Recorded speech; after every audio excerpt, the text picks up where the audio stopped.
esta clase es una delicatessen, como le llamo yo, ¿no es cierto? Una exquisitez con la cual espero que ustedes también, así como yo me he deleitado estudiando el libro de Ruth, con estos personajes maravillosos que aparecen ahí en este relato bíblico y algunos detalles interesantes. Bueno, aquí están los textos que usé para trabajar. Hay un panorama del Antiguo Testamento, Manual del Estudiante, de Adams John Wesley.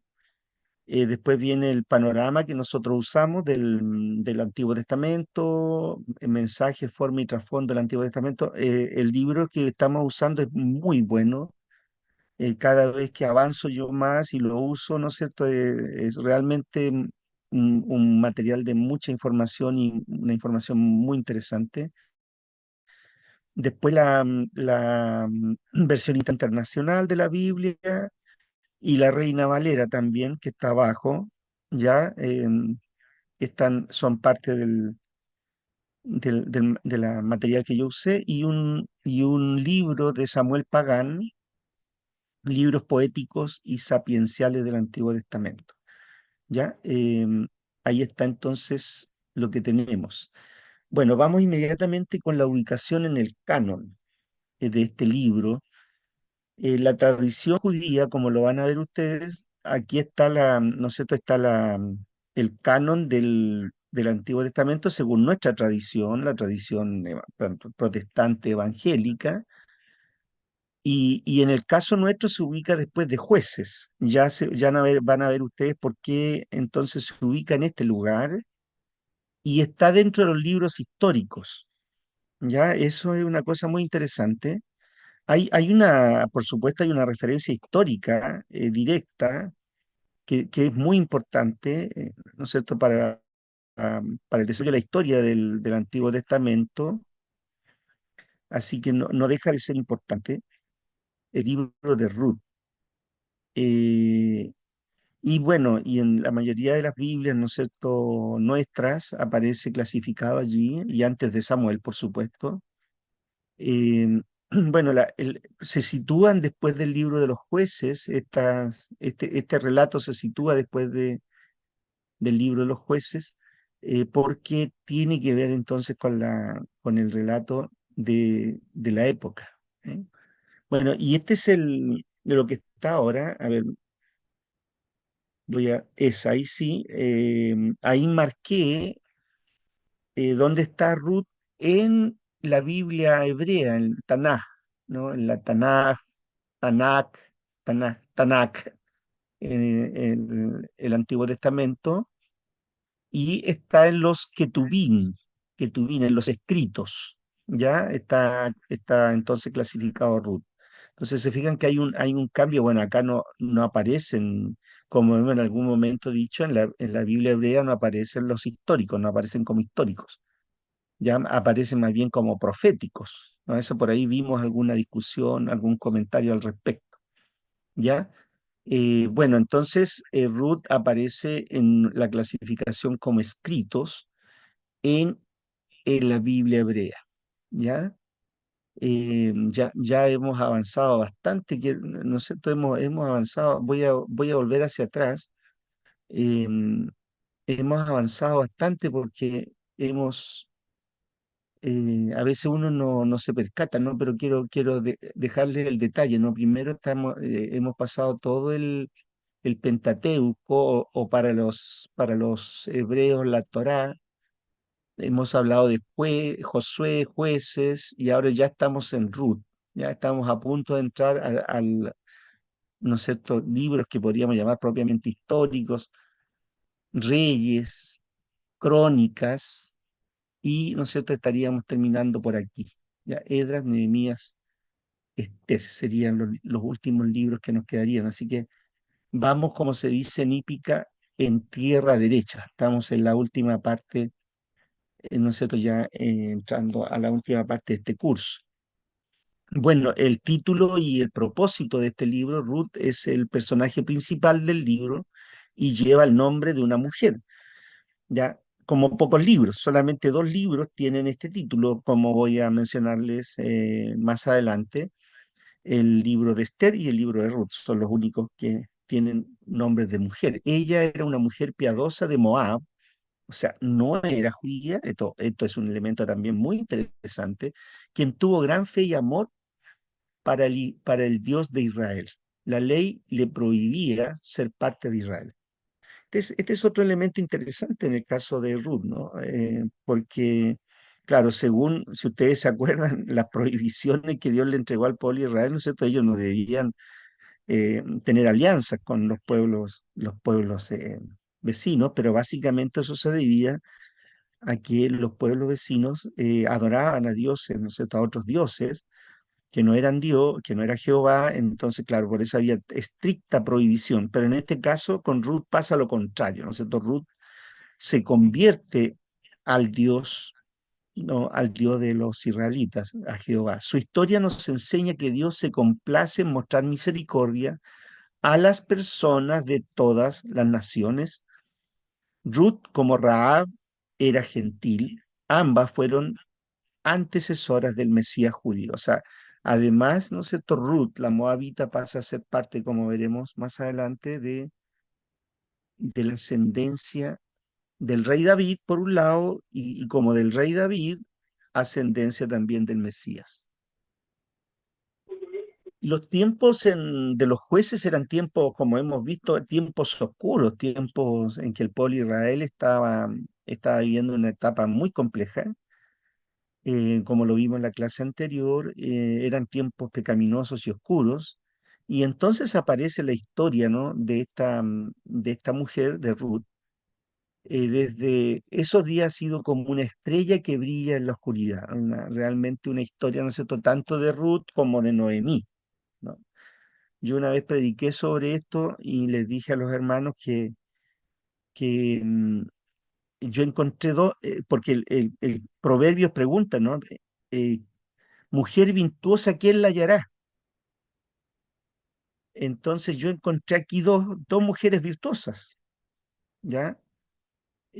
A, a, por un lado a Noemí, Noemí, placentera es el nombre, significa, ¿no es cierto? El nombre Noemí, vamos a hablar de los nombres, y Ruth, ¿no? Esta mujer, ¿no es cierto? Moabita. Bueno, el contenido, y ahora les voy a pedir por favor que ustedes tengan como siempre sus Biblias abiertas porque he colocado los pasajes a los que hace referencia el relato, digamos que yo estoy haciendo aquí. Mantengan sus Biblias abiertas para que me ayuden a leer los pasajes bíblicos que corresponden. Ya vamos a ir leyendo entonces los pasajes y aquí como yo siempre les puse un mapa, ¿ya? El mapa de Belén, el lugar de donde sale la familia de Elimelech, que es el padre de familia, con su esposa em, Noemí y sus 2 hijos, que se dirigen, hermanos amados, se dirigen hacia, ¿no es cierto? Hacia el lado, voy a marcarlo aquí, ahí está, miren, hacia el lado de Moab. ¿Se acuerdan por dónde llegó el pueblo de Israel? Llegó por aquí, ¿no es cierto? Desde el sur, del desierto del Sinaí, llegó por acá, ¿no? Y resulta que, ¿no es cierto? Acá ya estamos hablando de que había un asentamiento, en Belén, ¿no es cierto? Estaban asentados los israelitas y por producto de una hambruna este grupo familiar tiene que emigrar, ¿ya? Ustedes saben que la emigración, la inmigración es un fenómeno antiguo. ¿Sabían ustedes eso? Aquí la Biblia nos relata, ¿ya? Siempre hay mucho movimiento en los diferentes pueblos, ¿no? Y esta historia es una historia de emigración e inmigración, ¿ya? Y básicamente siempre tiene que ver con la, la las personas migran de sus lugares de origen por un tema económico. Y bueno, y eso es lo que pasó aquí, lo que pasa en esta situación. Así que ya tienen sus Biblias listas. El libro toma su nombre entonces del personaje principal, Ruth, la moabita, quien había entrado a la familia de Elimelech, un judío de Belén por medio del matrimonio, debido entonces a una hambruna. Ahora, por favor, entonces, que alguien lea en Ruth 1:1.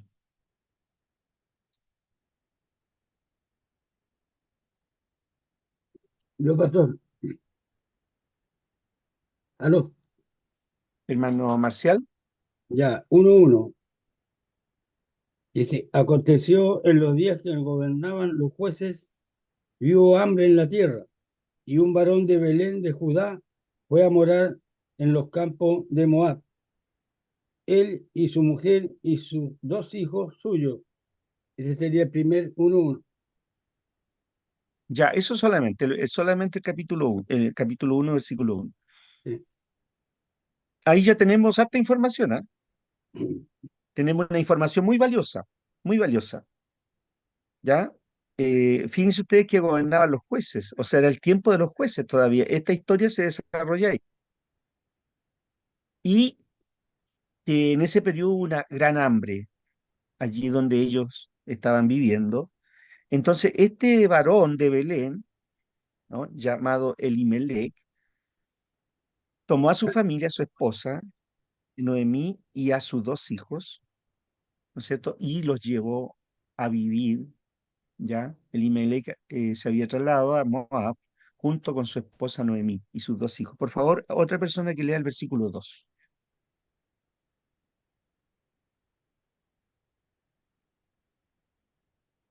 ¿Sí? ¿Aló, pastor? ¿Ya? Por favor, hermano Fernando. En el nombre de Jesús. El nombre de aquel varón era Elimelech, el de su mujer Noemí, y los nombres de sus hijos eran Mablón y Kelión, efrateos de Belén de Judá. Llegaron, pues, a los campos de Moab y se quedaron allí. Amén. Gracias, hermano Fernando.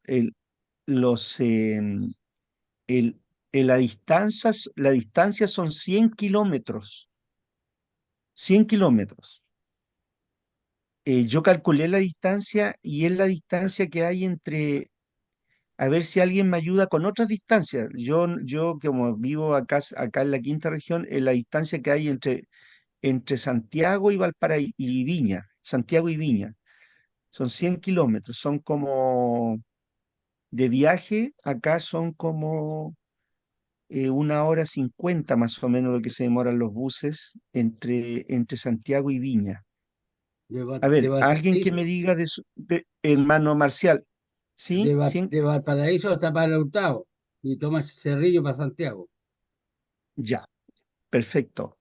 ¿Alguien me puede dar, por ejemplo, hermano Fernando, alguna distancia en donde ustedes viven allá en otra parte, por favor, en Punta Bueno, Arenas, alguna sí, distancia? nosotros acá en Aysén, a ver, desde donde nosotros vivimos de Mañiguales a Coyhaique, bueno, ahí hay 90 kilómetros, Ya. O ya, sea, que es un más o poquito menos más. parecido, sí, un poquito más. Sí, Sería como hasta una hora y media, sería, nosotros 1 hora y media. hermano, claro, sería como hasta al aeropuerto entonces, un poco más allá. Si ahí el aeropuerto tenemos 123 kilómetros, Ya. a Perfecto. Balmaceda. Mm. Ya, entonces un poquito menos, un poquito menos que el. Sí, Ya, pero ¿cuál es el tema? A ver si alguien me da alguna otra referencia de kilómetros en los lugares donde ustedes viven. El único problema, hermano Fernando, que esta familia lo hizo a pie. sí, pues. La única diferencia que ellos lo hacían en burrito, porque no creo que hayan tenido un camello, porque ustedes saben que, bueno, las familias pobres lo hacían ¿no es cierto? Dura, Como pasa siempre, ¿no es cierto? Las familias más pobres no tienen para comprarse ¿no es cierto? Un BMW, tienen para un comprarse caballo, nomás un auto más económico.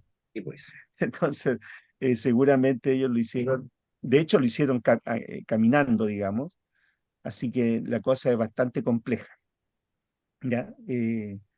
Bueno, ahí entonces tenemos alguna referencia, ¿no es cierto?, de tipo geográfica y además, un pequeño detalle, además, bueno, ahí ellos, según el mapa, tienen que cruzar dos ríos, pero están viajando por el desierto, no están viajando por un lugar muy hóspito, ¿no es cierto? Es un lugar inhóspito, ¿no? Así que también eso hace le da mayor complejidad al viaje, ya. Sigamos entonces con la historia, con el contenido del libro. Pastor, Perdón, sí, sí. habla Alguien me Sergio. estaba. Sí. Más o menos, yo vivo, disculpe, pero un dato estadístico, y Sí, a mí me gustan mucho los sí, números con respecto a eso mismo. muy bien. Yo vivo en Talca y en donde trabajamos en una misión que está cerca de Constitución, que es la costa de Talca, y desde Talca a Constitución es como una hora 10 más o menos, una hora 20. Y ¿Cuántos caminando, kilómetros? ¿ah? Sí, sí, ¿cuántos kilómetros son, sabe o no? Sí, son 139 kilómetros. Ya, muy bien. ¿Y Y cuánto se demoran caminando? una hora un día con 8 horas. Un día con 8 horas. Ya, Sí. eso es más o menos. Gracias, hermano Sergio, súper interesante. O sea, ellos tuvieron que caminar eso, ¿se dan cuenta? Porque a veces la verdad es que el texto bíblico no habla de kilómetros. ¿Ya? Eso lo saqué yo, digamos. Eh, entonces, la referencia, digamos. Entonces, fíjense ustedes que el viaje no era menos, no era menos, ¿no? Es como el viaje, hermano Fernando, ahí en Aysén, ¿no es cierto?, que hacen, o en la Patagonia, en el sur de Chile, que hacen los chilenos hacia Argentina, o viceversa, ¿verdad? Que los chilenos van a Argentina a trabajar y cuando la cosa está mala por allá, se vienen para acá, se vuelven, ¿no es cierto? Sí, Es, está claro. es un Ahora, viaje ese día, 8 horas del hermano, para ellos en su tiempo y esos caminos, eh, hasta la falta de víveres, qué sé yo, era más lento todo, hacía más lento el andar, ¿cierto? Jugaba todo en contra de ellos, camino, clima, falta de agua, falta de víveres, ya esos burros ya se cansaban, creo yo, algo pasaba ahí. muy bien, sí, sí, por supuesto, no exageramos. Bueno, algunos de ustedes seguramente en la Patagonia, ¿no es cierto?, alguna parte habrán hecho un viaje de esa envergadura, ¿no? Y es un bastante desafío, digamos. Nosotros tenemos en el norte tenemos un desierto como ¿no es cierto?, el desierto que tienen en el medio, ahí en Palestina. Nosotros desiertos, pero en el norte. Bueno, al pasar el tiempo, entonces, los tres hombres de la familia en Moab fallecen y Noemí queda sola con sus nueras, Ruth y Orfa. Por favor, el 3 y el 5 que alguien lea.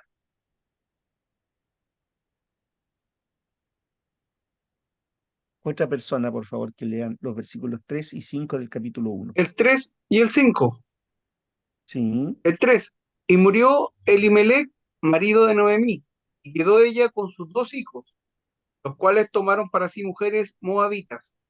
El nombre de uno era Orfa y el nombre de la otra era Ruth. Y habitaron allí unos 10 años. Y murieron ya, o también los sea, dos, sí, sí, por favor. y murieron también los dos Malón y Kelión, quedando así la mujer desamparada de sus dos hijos y de su marido. O sea, gracias, hermano Jorge. Ven que la situación es bastante compleja porque acuérdense ustedes que la viuda quedaba completamente desprotegida en esos tiempos, y más encima se le habían muerto los hijos. Entonces, no, la verdad era una situación bastante crítica la de Noemí. Y bueno, lo que hizo Noemí, bueno, y habían pasado 10 años ya, así que llevaban bastante tiempo en Moab, ¿no es cierto?, en las tierras de Moab. Así que Noemí decide volver. Versículo 6, entonces se levantó con sus nueras y regresó de los campos de Moab, porque oyó en el campo de Moab que Jehová había visitado a su pueblo para darles pan. ¿Ya? O sea, quería volver a, ¿no es cierto?, a Belén. Betejelem significa casa de pan. ¿Ya? Volvió entonces, quería volver Noemí ¿no es cierto?, para tener comida, porque eh, ya había pasado la hambruna. Y tuvo que volver ahora, sola, vayan sacando la cuenta, sola, tenía que volver sola, ¿no es cierto?, a Belén. Ya, o sea, ir de vuelta, pero sin el respaldo, sin la compañía de su marido y de sus hijos. Bueno, y le dice antes de irse, le dice a las nueras que se vayan mejor, ¿no? El versículo 8, em, vuélvanse a la casa de su madre, ¿no? Y en principio las dos le dicen, no, al versículo 10, nosotros no vamos a ir contigo a tu pueblo. Ya, aquí en este caso hay algo que no es tan claro, no es tan explícito, pero cuando ellas le están diciendo, queremos ir contigo, ellas están renunciando a sus propios dioses y están asumiendo los dioses, ¿verdad?, de Noemí, ¿no? Por eso le dice, nosotras iremos contigo a tu pueblo. Y Noemí, el versículo 11, respondió, bueno, le dijo, ¿no es cierto? No, no tengo hijos, yo no les puedo dar más hijos para que ustedes se casen con ellos, vuélvanse. Entonces, versículo 14, lloraron, y Ruth, el versículo 14, se quedó con ella. Ahora estoy ya ahí, estoy citando el 14. Y bueno, y se va Orfa, se va, ¿no es cierto?, del lado de Noemí. Y aquí viene lo interesante. Este versículo usted tiene que subrayarlo en su Biblia. ¿Qué respondió Ruth a Noemí? Por favor, alguien que lea el versículo 16. Amén, mi pastor. 16. Respondió Ruth, no me ruegues que te deje y me aparte de ti, porque a donde quiera que tú fueres, iré yo, y donde quiera que vivieres, viviré. Tu pueblo será mi pueblo y tu Dios, mi Dios. Ahí está entonces, Ana, la conversión de Ruth. Es decir, no es solamente un cambio de pueblo, un cambio de dirección, es un cambio, ¿no es cierto?, en su vida.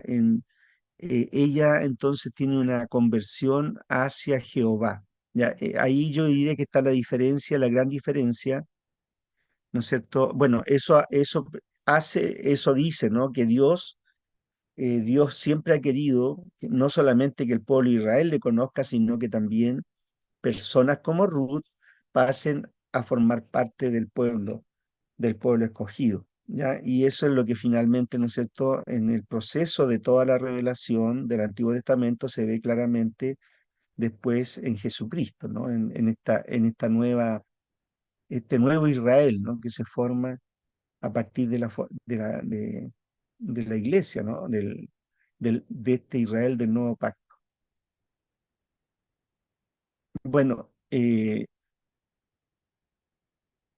aquí yo quiero detenerme ahí en esta declaración de fe, pero Ruth respondió, no insistas, estoy citando la Nueva Versión Internacional, no insistas en que te abandone o en que me separe de ti, porque iré a donde tú vayas y viviré donde tú vivas. Tu pueblo será mi pueblo y tu Dios será mi Dios. Moriré donde tú mueras y allí seré sepultada. Que me castigue el Señor con toda severidad si me separa de ti algo que no sea la muerte. Bueno, yo quiero hacerles ver que esto es la conversión, ¿no? La metanoia que se habla en el Nuevo Testamento. Yo a veces veo, hermanos, hermanas, a veces veo a las personas, ¿no es cierto?, que dicen, no, es que mi familia, no, es que mi trabajo, no, es que no sé, y a veces de una actitud muy, muy pusilánime respecto, ¿no es cierto?, al llamado de Dios. Y para que sepan, el llamado de Dios a través de Jesucristo siempre es radical, siempre, ¿no es cierto?, tenemos que dejar cosas atrás, ¿no? Y siempre tenemos que tomar cosas nuevas. Y yo creo que Ruth es un ejemplo muy claro de eso, ¿no? Ella se dice, no, yo me voy contigo, ¿no? Yo asumo todo lo que viene, ¿no? Hace un compromiso total y, digamos, corta todos los lazos, corta todas las cuerdas que le atan, ¿no es cierto?, a su familia antigua, a su pueblo y a sus dioses. O sea, la actitud de Ruth es una conversión hacia Dios, ¿no? Hacia al Dios único de Israel. Por supuesto, Ruth aparece como ejemplo de devoción y de amor, ¿no? Ruth toma la decisión de abandonar entonces los dioses de Moab, ¿no? Y asume un compromiso radical, ¿no? Es el modelo, es un modelo de lealtad. Yo creo que aquí está, ¿no es cierto?, lo que podemos aprender de este libro de esta historia tan preciosa, ¿no? Bueno, vuelven vuelven a Belén, por favor, 1:19 al 21. Alguien que me ayude a leer de estos versículos. 1, 19, 20 y 21.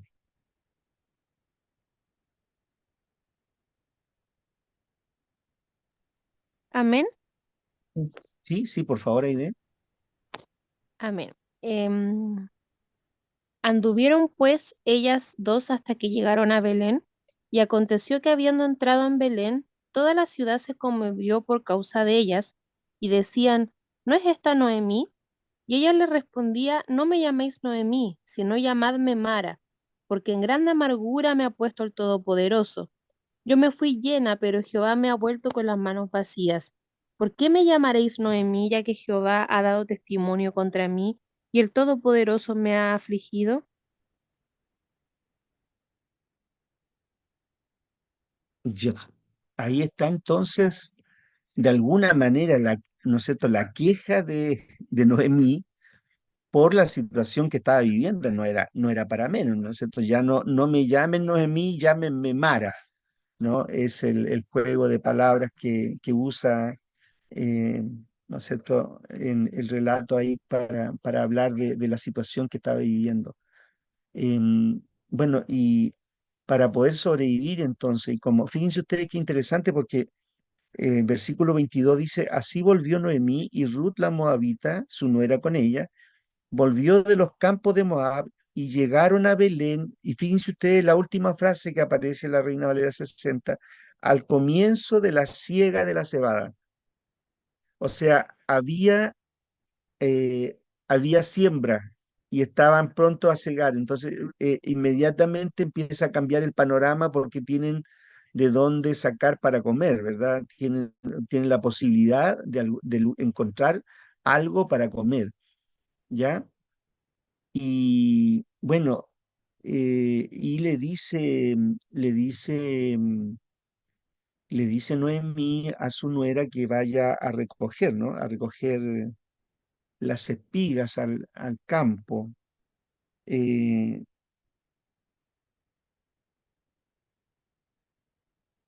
el, eh,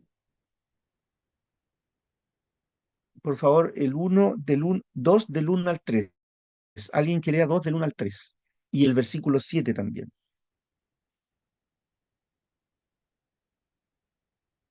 ¿Sí? Vamos. Acá, pastor, el 2 Muy del 1 al bien. 3, Sí. Y el 7. ya. Tenía Noemí un pariente de su marido, hombre rico de la familia de Elimelech, el cual se llamaba Boz. Y Ruth, la moabita, dijo a Sí, Noemí, por favor. y Ruth la moabita le dijo a Noemí, te ruego que me dejes ir al campo y recogeré espigas, en pos de aquel a cuyos ojos hallaré gracia. Y ella le respondió, ve, hija mía. Fue pues, y llegando, espigó en el campo en pos de los segadores, y aconteció que aquella parte del campo era de Boz, el cual era de la familia de Elimelech. Y Y el el versículo 7. 7.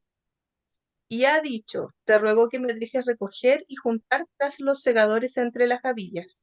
Entró pues, y está desde por la mañana hasta ahora, sin descansar ni aún por un momento. Ya, aquí, gracias hermana Rosa, aquí hay, ¿no es cierto?, algunos elementos que nos hablan de Ruth. Primero, Ruth es una persona proactiva, ¿no es cierto? Está preocupada por salir a trabajar, ella quiere trabajar. Primero eso. Y segundo, ella es una persona respetuosa, versículo 7. Ella pide permiso, ¿ya? Acuérdense ustedes que la ley establecía que las personas pudieran, ¿verdad?, recoger el trigo que quedaba, ¿no es cierto?, mientras se espigaba el campo. Así que no está haciendo nada indebido esta mujer allí. Así que, trabajó, no era una persona muy trabajadora, trabajó intensamente en el campo de Boz, de justamente un pariente de Elimelech, ¿ya? Y fíjense ustedes lo que pasa, versículo 5, el dueño del campo pregunta por esta mujer, el capítulo 2, versículo 5 y versículo 11. Por favor, otra persona que lo lea. Marcos, parece que tú ibas a leer. Sí, dice así. Y vos preguntó a su criado encargado de los segadores, ¿de quién es esa joven? Y en el verso Y el 11 11. dice lo siguiente. Vos le respondió diciendo, ciertamente me han contado todo lo que has hecho por tu suegra después de la muerte de tu marido, y que has dejado a tu padre, a tu madre y la tierra donde has nacido, y has venido a un pueblo que no conocisteis previamente. Ya, entonces ahí tenemos, fíjense ustedes, vos ya había escuchado hablar de Ruth, ¿ya? Y entonces la dejó espigar allí. Eh, Miren el versículo 9, 2:9 dice, miren bien el campo, está hablando vos a sus empleados, y mira bien el campo, perdón, le está hablando a Ruth, y síguelas, porque yo he mandado a los criados que no te molesten. Cuando tengas sed, ve a las vasijas y bebe del agua que sacan los criados. O sea, él está dando todas las facilidades, vos, a Ruth, para que, ¿no es cierto?, pueda espigar el lugar, ¿ya? Eh, y bueno, Ruth no sabía la relación que existía entre vos y Elimelech. Entonces, pero Noemí lo tiene muy claro. Y entonces le dice en el versículo 20 a su nuera, le dice, Noemí dijo a su nuera, sea el bendito de Jehová, pues no ha rehusado a los vivos la benevolencia que tuvo con los muertos, con los que han muerto. Noemí le dijo Noemí, nuestro pariente es aquel varón y uno de los que pueden redimirnos. Es decir, llegó a ese campo entonces y este señor, Boaz o Boaz, puede ser que alguno de ustedes tenga ese nombre en sus Biblias, podía redimir, o sea, podía salvar la heredad, ¿no es cierto?, de la familia de Elimelech. Ya, al finalizar la cosecha, entonces, Noemí envía a Ruth a la era para que solicite a Boaz que cumpla con la responsabilidad del levirato. O sea, podía vos, ¿no es cierto?, como pariente cercano, comprar, comprar la heredad y además, ¿no es cierto?, casarse con, eh, con, es- con la ex, con la viuda de Elimelech, ¿no?, del pariente más cercano, quien debía casarse con la viuda y crear un hijo que llevase el nombre de su difunto esposo. Así que, bueno, la institución del levirato, lo vamos a comentar más adelante, es una institución que está presente en la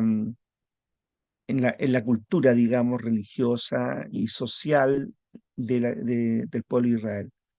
Bueno, y en este caso vos está dispuesto, pero hay un pariente más cercano que aún tiene prioridad al comprar la para comprar, digamos, la heredad. 3:13, por favor. Otra persona que lea esto. 3:13.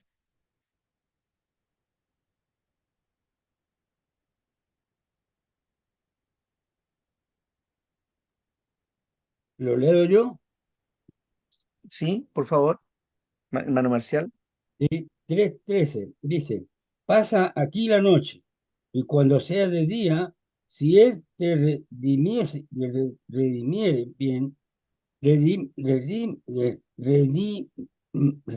redímate, mas él no le quisiere redimir, yo te redimiré, vive Jehová, descansa pues hasta la mañana. ¿Sigo? Gracias, hermano Marcial. Hay un detalle Disculpe. aquí, hermanos. Hay un detalle en el capítulo 3, en los versículos anteriores que fueron leídos.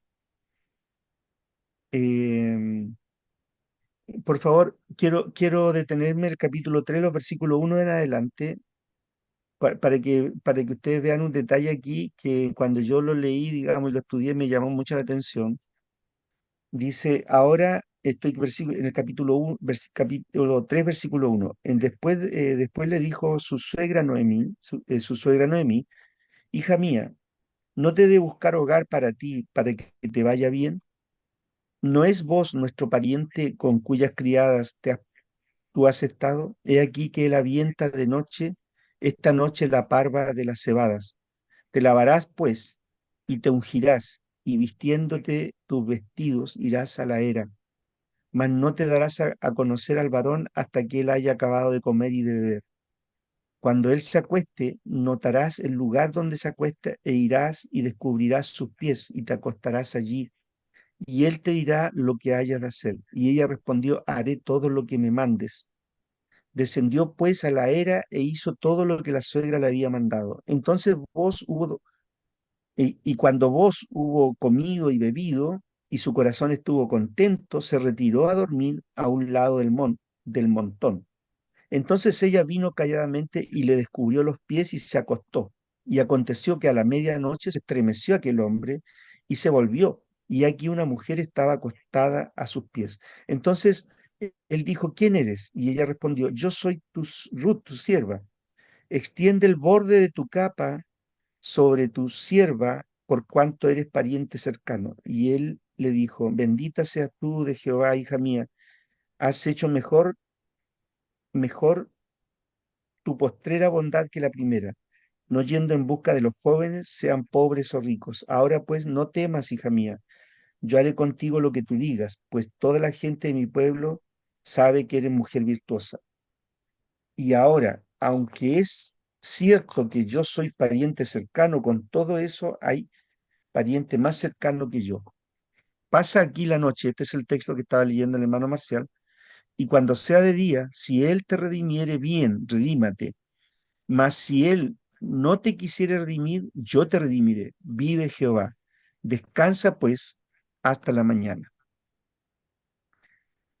¿Qué, ¿Cuál es el gesto que hace Ruth eh, al ir, ¿no es cierto?, a descubrir los pies a vos? ¿Alguien me podría explicar eso? ¿Alguien me podría decir qué es ese gesto, ¿Me permite, pastor? hermano, hermano Marcial? Sí, según la costumbre judía, el casamiento era muy sencillo, muy simple. El novio esperaba en la carpa y después se le hacía el festejo a la novia y la novia era despedida y al entrar a la carpa, ella era mujer de él. Y esa costumbre parece que venía porque en el desierto sucedió un casamiento también. Y fue de esa manera, Hermano, las fiestas. ¿Estaría bien o no? Estoy ya, equivocado. pero la pregunta es, en este caso, ¿qué está haciendo entonces Ruth con respecto a vos?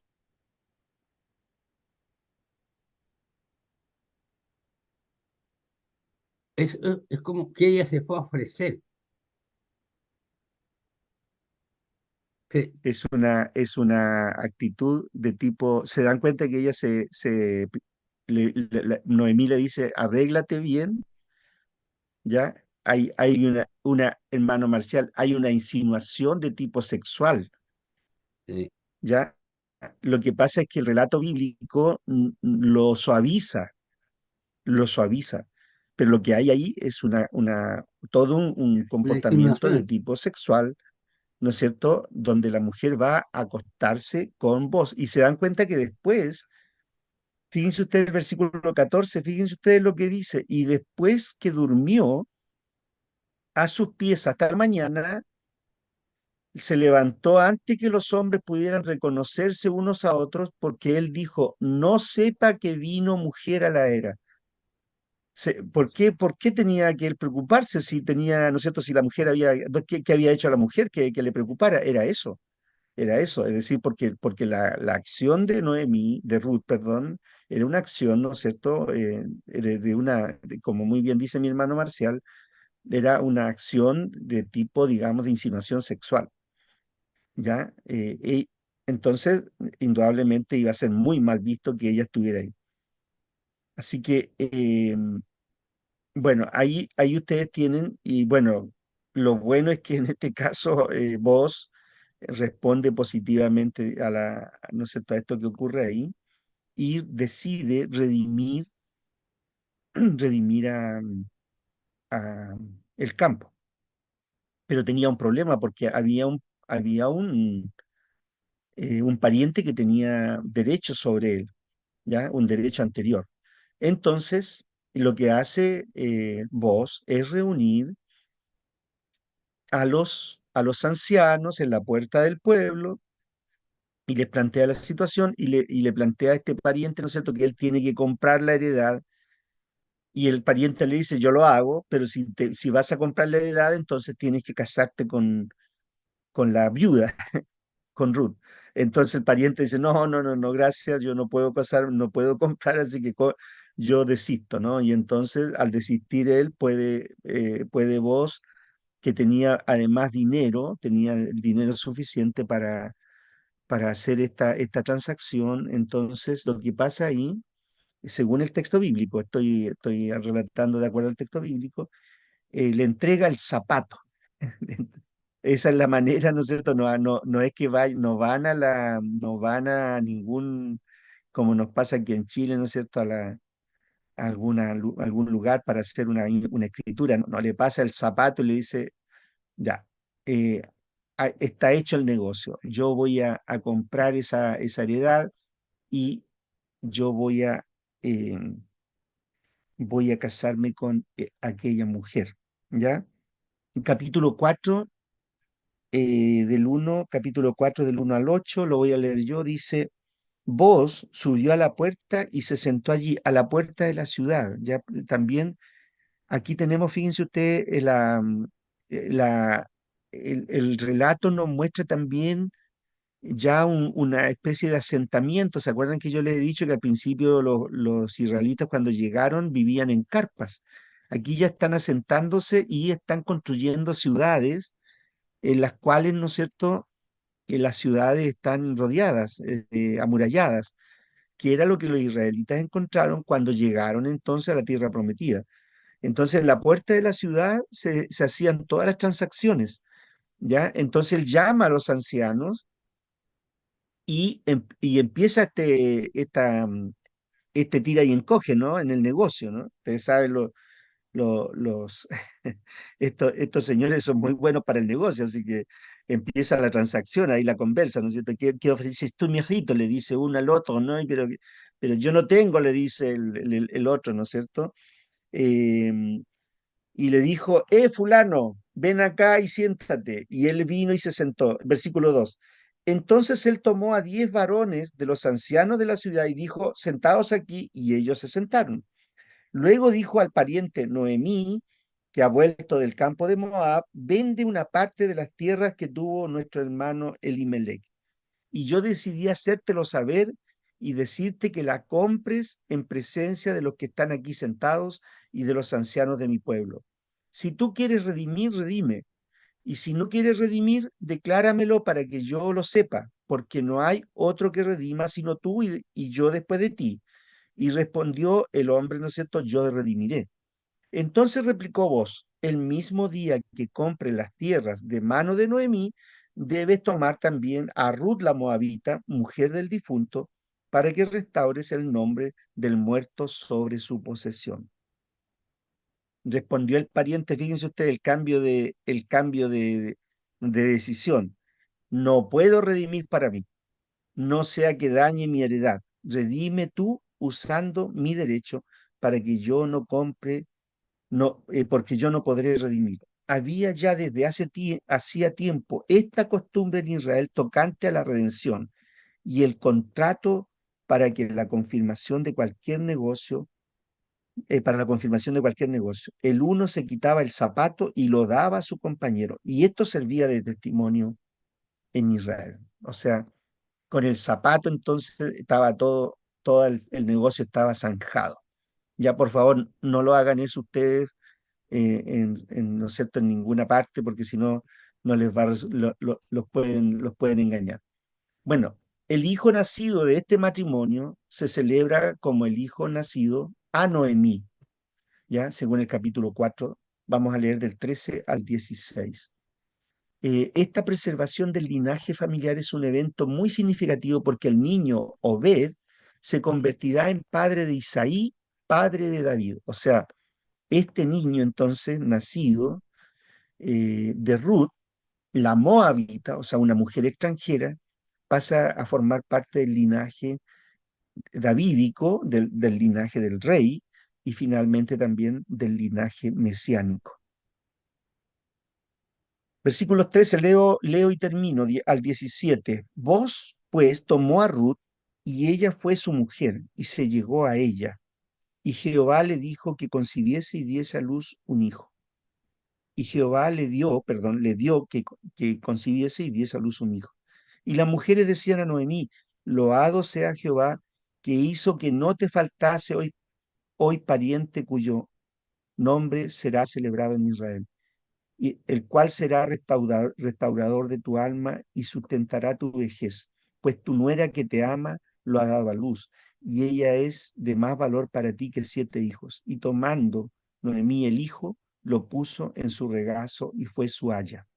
Y le dieron el nombre las vecinas diciendo: le ha nacido el hijo a Noemí, y lo llamaron Obed. Este es padre de Isaí, padre de David.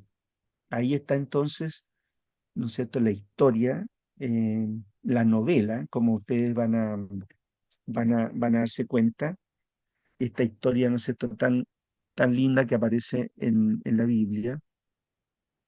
Bueno, sobre el autor, la verdad es que no sabemos, como pasa con muchos libros de la Biblia, no sabemos cuál es el autor, es anónimo, ¿ya? Y el Talmud lo refiere a Samuel, ¿no? Pero el libro debió haber sido escrito después de David, o sea, no concuerda entonces con las fechas y con suficiente posterioridad a los hechos, como para justificar el comentario del versículo 7 que explica una costumbre olvidada hacía mucho tiempo. El primer versículo de Ruth comienza: aconteció en los días que gobernaban los jueces. Así vemos que la historia de Ruth entonces sucedió en el tiempo de los jueces, como hemos dicho al principio de esta exposición. Pero el último capítulo de Ruth nos da una genealogía desde Booz y termina en David, por lo cual muchos piensan que el libro se escribió durante el tiempo de David. Puede ser posible también. No hay consenso entonces académico en cuanto a la fecha. Las estimaciones van desde los primeros días de la monarquía hasta la era post-exílica, o sea, seguramente se terminó de redactar, ¿no es cierto?, posterior al exilio. La mayor parte de la evidencia pertinente puede explicarse mejor suponiendo que es preexílica, y faltando un criterio más preciso, parece mejor una fecha durante la monarquía. Es decir, las fechas probables para este libro serían entonces del siglo X, en el periodo de David, como vamos a ver, ¿no es cierto?, en las próximas clases, hasta el siglo VII, ¿ya? Antes de Cristo. Serían fechas, ¿no es cierto?, probables en que fue escrito. Bueno, uno cuando lee esta historia, ¿no es cierto?, especialmente personas que no se manejan tanto con el contexto bíblico, Hay la costumbre acá del levirato, ¿no? Eh, de esto de la redención, ¿no? Es una costumbre que forma parte de las instituciones que tienen religiosas y sociales los, que tienen los israelitas en ese momento. ¿Ya? Y bueno, que cuesta entender al principio, ¿no? De cómo ocurre este proceso. Bueno, el levirato descrito en su forma legal en Deuteronomio 25, del 5 al 10, se refiere al hecho de que si el israelita de antaño moría sin un hijo, caía sobre sus parientes cercanos la obligación de casarse con la viuda y darle un hijo para que el nombre de el difunto, no sea borrado de Israel. Aunque la información que encontramos en Ruth, eh, Deuteronomio 25, del 5 al 10, y la historia de Judá y Tamar en el Génesis 38 presentan diferencias en detalle que hacen que una perspectiva coherente del levirato en Israel sea extremadamente difícil de alcanzar. Sin duda, el punto de inflexión principal en el libro es la estratagema de Noemí para inducir a vos a aceptar su obligación, aun cuando aparentemente él estaba emparentado de un modo tan distante que ni él ni otros veían que fuese su deber por lo pronto. En una porción de gran calidad humana y poder narrativo, la escena de la era del capítulo 3 que acabamos de mencionar, Noemí logra su objetivo al usar a la joven y atractiva Ruth para motivar a vos. Su estratagema es todo un éxito, pero en esta coyuntura surge una complicación. Otro pariente más cercano que vos no solo tiene obligaciones, sino además derechos prioritarios, ya que vos no puede pasar por alto ese derecho prioritario sin tener que enfrentar las consecuencias. Reúne a los ancianos en la puerta de la ciudad, invita al pariente más cercano que él y luego le informa que Noemí vende una parte de las tierras que tuvo nuestro hermano Elimelech. Y yo decidí hacértelo saber y decirte que la compres. Este sorprendente giro en la historia es el primer indicio de la propiedad que pertenece a Elimelech y señala otra obligación vinculante para los parientes cercanos, la redención de la tierra. Si la pobreza obligaba a tal acción, los parientes cercanos debían comprar la tierra y así mantenerla dentro de la familia. Puede verse este ejemplo entonces, este principio también en Jeremías 32 del 6 al 15. Al pensar que solo debía afrontar esta obligación, el pariente cercano responde afirmativamente. Vos luego lo incita a renunciar a su derecho informándole que el mismo día que compre las tierras de mano de Noemí, debes tomar también a Ruth la Moabita, mujer del difunto, para que restaures el nombre del muerto sobre su posesión. El pariente responde que de hacer esto se vería perjudicada su heredad, por lo que se ve obligado a retirarse. De haber sido responsable solo por el levirato, su propia hacienda no hubiese corrido peligro. Los bienes de Elimelech habían servido para mantener al hijo del casamiento por levirato hasta que tuvo edad para heredarlos. Ahí está entonces explicada, ¿no es cierto?, de alguna manera la problemática que se va a enfrentar. Si se hubiese tratado solo de la obligación de redimir la tierra, misma habría compensado el costo. Pero cuando se trata de que la tierra que compra debe pasar a la criatura de su casamiento por levirato con Ruth, el pariente no puede aceptar esta obligación doble. Voluntariamente cede sus derechos en el asunto a vos. Aparentemente vos era lo suficientemente próspero como para que esta doble obligación no presentara problemas. Aún más, ya que la genealogía de David en los versículos 18 al 22 nombra a vos como ancestro en vez de a Malón y Elimelech, es posible que no haya tenido hijos. El hijo nacido de su matrimonio con Ruth, aunque hijo de Malón, por su ficción legal, también no hubiese sido de vos, por paternidad real, y así heredero tanto de vos como de Elimelech. Bueno, quiero hacer mención entonces para ir ya la última parte. Bueno, la naturaleza literaria, a partir de este artículo fundamental de Gunkel, la erudición generalmente ha estado de acuerdo en que Ruth pertenece al género de la novela. Es una historia breve, altamente artística, tanto en estilo como en construcción, que desarrolla un argumento que pasa por varios episodios hasta llegar a una resolución. También es una historia con un propósito, edificar e instruir. Este género está marcado por una prosa elevada, de estilo casi poético y rítmico. Los relatos se entretienen e instruyen, centrándose en la actividad providencial de Dios en la vida de los participantes. Se espera que el lector participe de estas experiencias. Acta se lo incluye sutilmente y aprenda a emular o evitar los ejemplos. El significado de los nombres hebreos son Elimelec y Noemí, son ricos en significado. Elimelec significa mi Dios es rey. Recuerde que Elí significa mi Dios. ¿Ya? Fue una de las palabras de Jesús en la cruz. El nombre de Noemí significa agradable en hebreo, pero en contraste la vida de ella era amarga. Su esposo Elimelec murió en Moab. Sus 2 hijos se casaron con mujeres de Moab, Orfa y Ruth. Luego los 2 hijos murieron, así que la vida de agradable de Noemí llegó a ser amargura, ¿no es cierto? Así que Noemí dijo, no me llamen Noemí, sino llámenme Mara, que significa amarga. Con todo, como muestra la historia, Dios es el rey y tiene misericordia de los que sufren, pero que permanecen fieles a Él. 6 cosas, y con esto estoy terminando, 6 cosas especiales sobre el libro de Ruth.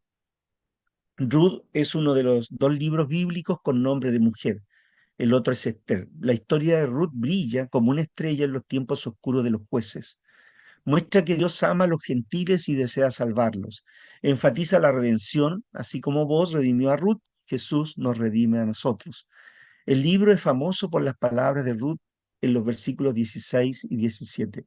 Donde quiera que tú fueres, iré yo, tu pueblo será mi pueblo y tu Dios mi Dios. Muestra que la vida puede ser difícil, pero Dios todavía es mi rey, como nos lo recuerda el nombre de Elimelech.